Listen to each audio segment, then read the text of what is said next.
contar o número de nós da haste principal de uma planta e a gente precisa, é uma estimativa, né? A gente precisa saber quantas vagens aquele nó vai encher. Então, a gente vai contar o número de nós saudáveis. Normalmente, um nó enche 3 vagens. E, normalmente, cada vagem a gente vai ter de 2 a 3 grãos. Então, na conta, a gente pode usar 2,5, porque vai variar entre isso. A maioria das lavouras, a gente vai encontrar de 2 a 3. 4 já é bem mais raro a gente achar, mas tem também.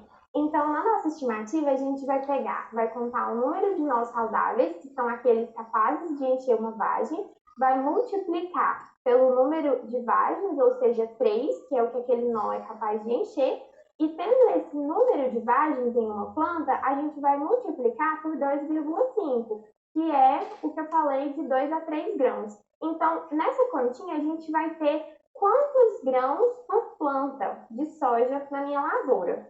E aí, tem uma coisinha que chama PMS, que é o peso de 1.000 sementes, que é mais matemática também. O PMS, geralmente, as empresas que vendem as sementes já passam esse valor, mas também é fácil de calcular. A gente vai separar amostras de 100 sementes de soja e vai fazer 8 repetições. Então, eu vou fazer esse peso de 100 sementes dentro das minhas 8 repetições e eu vou fazer a minha média e vou ter o meu PMS, que é o peso de 1.000 sementes. Perdão, de 1.000 sementes no meu peso. Vou ter o meu PMS. E aí, aquele número que eu achei da minha multiplicação, a quantidade de grãos que eu tenho numa planta, eu vou multiplicar pelo meu PMS e vou dividir por 1.000. Tudo matemática, né? E aí, eu vou saber quantas gramas por planta que eu vou ter. E aí, eu posso multiplicar pela minha população total da minha área, da minha lavoura, e eu vou saber aproximadamente quantos quilos de soja eu vou colher na minha área, quantos quilos por hectare, se for no caso de multiplicar por hectare ou pela área total, né? Quanto eu vou ter. E no caso do milho, é mais simples ainda. A gente vai coletar algumas espigas, né? Essa coleta é feita de forma aleatória, mais homogênea. A gente vai procurar pegar espigas plantas que estão parecidas com o restante da minha lavoura, seguir um padrão. E eu vou pesar, vou tirar os meus grãos da espiga, vou pesar, vou fazer uma média do meu peso e vou multiplicar pela minha população. E aí eu vou ter, né, quantos por hectare na minha lavoura. De milho é um pouquinho mais fácil, porque a gente não precisa multiplicar tanto igual da soja, mas de todo jeito é tudo através dessas contas da matemática. Acho que vai ficar um pouquinho difícil, assim, para entender, né? Mas acho que a ideia é passar para vocês que tudo a gente usa matemática, né? Não, mas essa explicação foi fantástica, não foi, Gabi? Não, exatamente isso. Porque eles não precisam entender todo o processo. Eles precisam compreender que foi necessário um cálculo. Porque tanto o produtor espera esse resultado, né? Então, assim, já está prevendo o que pode ser. Lembrando que é uma estimativa, não é aquela certeza, né? Exatamente. Mas é uma estimativa que já vai dar base para o produtor para ele ver, né, quanto que eu posso gastar, quanto que eu vou ter de retorno, se eu estou próximo de atingir a produtividade que eu espero. Vamos lá, gente, para a segunda pergunta? Agora é a vez do Michael. Acho que ele está ali. Oba, tô aqui sim. Oi, Michael, tudo bom? Tipo assim, como que vocês aqui pagando aí sabem calcular a semente e adubo por hectare? É uma continha, gente, vocês vão ver que não tem segredo nenhum. O adubo por hectare, a gente utiliza a regra de 3, uma regra de 3 simples, mas como a professora de vocês já deve ter explicado, não é só fazer a regra de 3, você precisa saber como aplicar esses valores corretamente, né, para sua conta ficar certa. Então, para calcular quanto de adubo eu vou precisar por hectare, eu preciso saber, lá na loja que vai vender o meu adubo, o meu fertilizante, eu preciso saber, por exemplo, quantos por cento, né, naquele formulado, naquele determinado adubo, eu tenho de fósforo. E eu preciso saber quanto que a minha cultura precisa. Se eu sei que a minha cultura precisa de 90 quilos de fósforo para ela atingir uma produtividade, a produtividade esperada pelo produtor, eu vou fazer uma regrinha de 3. A gente utiliza 100, né, porque geralmente é vendido em quilos, e então facilita a nossa conta. Então, se em 100 quilos eu tenho, por exemplo, 30 quilos de fósforo, quantos quilos eu vou precisar para eu obter os meus 90 que a cultura precisa? Então, é uma regra de 3 simples, né? Se em 100 quilos eu tenho 30, quantos quilos eu vou precisar? E aí eu vou saber quantos quilos eu vou precisar por hectare, e depois, novamente, eu vou multiplicar pela minha área total para eu saber quanto eu vou precisar comprar daquele adubo para toda a minha plantação. E no caso da semente, também é bem simples. A gente vai pegar o cálculo lá do PMS, que eu falei, vou pegar o meu peso de minhas sementes e eu vou multiplicar pela minha população. Essa população tem uma continha também para calcular ela. Quando a empresa não vende semente, né, que não tem a população, a gente tem a continha, mas normalmente eles passam para a gente, porque, vamos supor, eu preciso de 350 mil plantas para eu atingir a produtividade que eu quero com aquela semente. Então, eu vou pegar os 350 mil, vou multiplicar pelo meu PMS e eu novamente vou dividir por 1.000. E aí, então, eu vou saber quantos quilos daquela semente eu vou precisar para plantar em 1 hectare. Depois, multiplicar pela área total. Não sei se deu para Tá vendo, entender. gente? Regra de 3, conteúdo lá no 8º ano, quando o aluno está lá no 8º ano, torce o nariz e fala assim, onde eu vou usar isso no meu dia a dia? Nossa, mas usa demais. Ô, Gabi, você acredita que eu trabalhei com eles essa semana e a semana passada a regra de 3? Aí eu falo, às vezes eles acham que não vai usar. Não aplicar se for para agronomia, tá vendo? Não, e aplica, né? Vamos Não é continuar? só na agronomia, não. Tudo, gente. Enfermagem. No dia a dia, ali na cozinha, você quer reduzir uma receita, tá lá, regra de 3. Tá, regra de Verdade. 3. Então, Vamos continuar, pessoal? agora sou eu. Deixa eu só lembrar. Ah, tá. Eu quero saber sobre a estação meteorológica. Como que ela funciona? Então, a estação meteorológica é tudo à base de cálculos também, né? A gente tem uma matéria que, no meu caso, no meu curso, é agrometeorologia. E tudo é à base de cálculos, gente, tudo. Hoje em dia, tem equipamentos, tem medidores, né, que vão facilitar esse processo, vão otimizar esse processo. Mas, de toda forma, você precisa saber como fazer aquela conta para você aplicar. Porque a máquina está ali programada, mas alguém precisa programar ela, então você precisa saber os cálculos para você aplicar. E tudo envolve conta também. Em muitos casos a gente consegue resolver com regrinha de 3. Tem as fórmulas específicas, mas a regra de 3 também dá para trabalhar. Mas aí, como eu disse, a gente precisa saber, né, como aplicar a regra de 3 e os valores corretos. As fórmulas, elas são um pouquinho mais complicadas. Por isso que muitas vezes a gente tenta resolver pela regra de 3.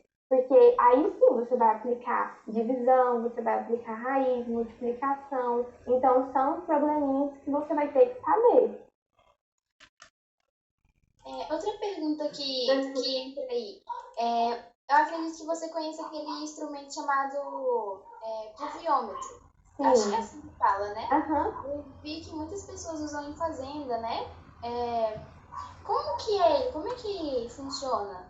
Então, o pluviômetro é justamente para a gente saber, né, o índice pluviométrico. Eu preciso saber quanto de água, né, o quanto a minha planta vai receber ali, né, pela chuva ou pela irrigação. E aí também, no caso de irrigação do pivô, é só matemática, gente, é muita conta.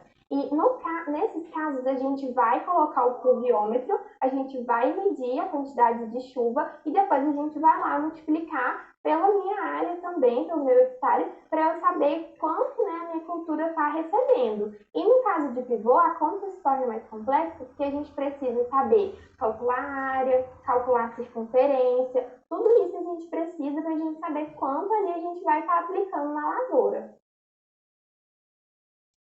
Entendi. Pode fazer sua pergunta, Emily. Pessoal, antes da próxima pergunta, Vou ter que me despedir de vocês, vou ter que cuidar aqui dos afazeres aqui. Ângela, vou deixar aqui com você, tá? Tá ótimo. Obrigada, viu, Gabi? Aproveitem bastante, tirem todas as dúvidas e depois eu quero informações, tá bom? Tá ótimo. Obrigada, viu? Pessoal, Tchau. fica aí, continuem até como é que eu preciso fechar aqui, tá? Tá bom. Vocês vão continuar aí de boa. Tchau. Tchau. Tchau.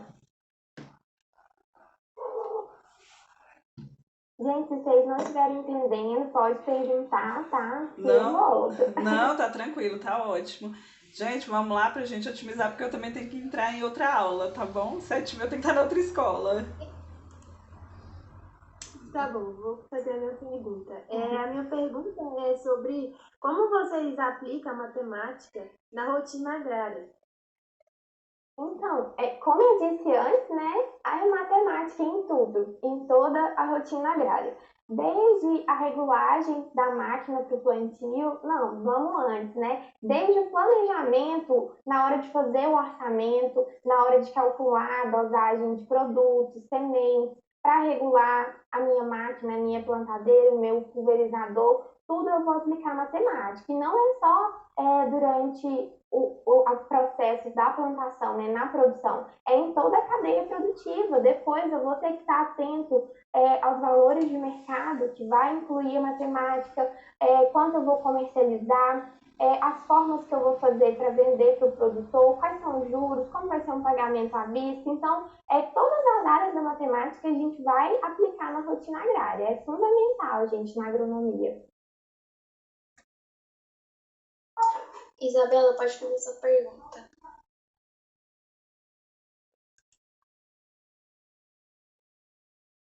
Acho que você está com o microfone desligado, Isabela. Agora sim. Porque tava vários, aí eu decidi desligar mesmo. Não,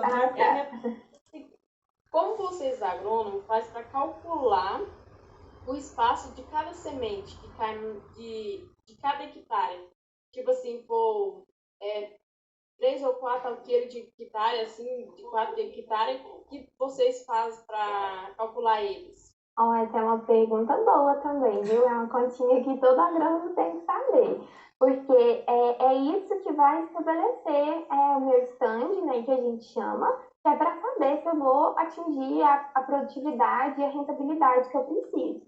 Então, eu preciso saber a minha população, né? Por exemplo, eu preciso plantar 70 mil plantas de milho por hectare, o vendedor da semente me falou esse valor, de 70 mil. E aí, eu preciso saber em qual espaçamento eu vou plantar e eu preciso saber também quantos metros eu tenho em um hectare. Se em um hectare eu tenho 10 mil metros quadrados.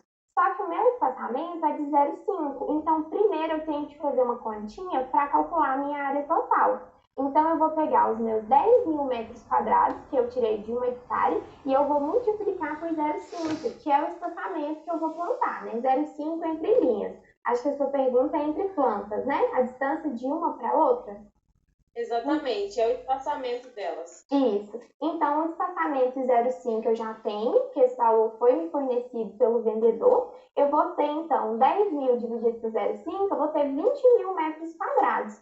Então, se eu preciso de 70 mil plantas, eu vou dividir por 20 mil metros quadrados. E aí eu vou obter a quantidade de plantas que eu vou ter em um metro linear. E aí é só eu fazer uma divisão desse valor. Eu vou dividir, né, o meu metro linear, que é 100 centímetros. Por exemplo, 17 plantas eu preciso. E aí eu vou saber certinho qual o espaçamento que eu vou ter de uma planta para outra. Muito obrigada, gostei da explicação. De nada.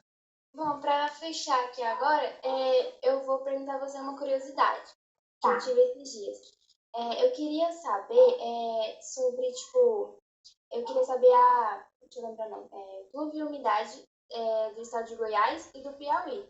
Esses dias fazendo uma pesquisa, eu vi que lá no Piauí eles conseguiram colher 100 sacas, perdão, de milho por hectare lá, entendeu? E lá, a pluviometria de lá é bem baixa, né? Lá não chove tanto. Eu queria saber como que eles conseguiram isso.